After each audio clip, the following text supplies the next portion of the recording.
Methodist in St. Petersburg, Florida, recently hosted a children's so-called sermon with a drag queen who is also a certified candidate for ordination. Isaac Simmons, who goes by the pseudonym Miss Pentecost and dresses in a high-slit sequin dress, addressed children during what was supposed to be their so-called worship service at Allendale United Methodist Church on October 2nd, 2022.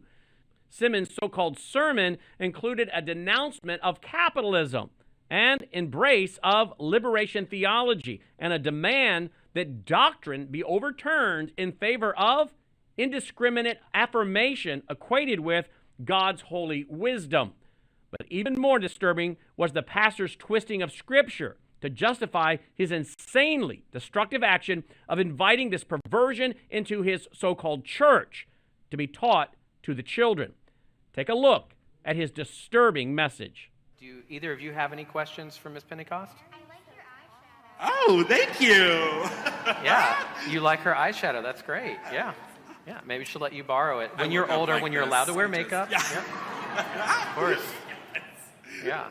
Well, one of the things I think is great about Miss Pentecost is she reminds us that we follow a God who calls us to not conform to things of this world, that we're supposed to be transformed by the renewal of our minds. And that means that what I think today may have to change tomorrow if I continue to renew my mind.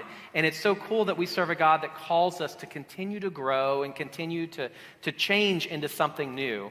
And to not be bound by the ways that the world confines us sometimes, that we're supposed to live differently. Simmons' sermon message centered upon finding acceptance, stating, quote, "Doctrine without care only inflicts bloody wounds, and yet we, especially those of us with the privilege of whiteness, of cisness, and the privilege of the access to power, must be willing to get uncomfortable," end quote. Well, the Bible tells us that this will happen in the last days, a great falling away from traditionally held biblical truths, and that there would be a false dominant church that would grow. And many would gather around them, teachers to say what their itching ears want to hear. But rest assured, God has affirmed that the true church will persevere, and the gates of hell will not prevail.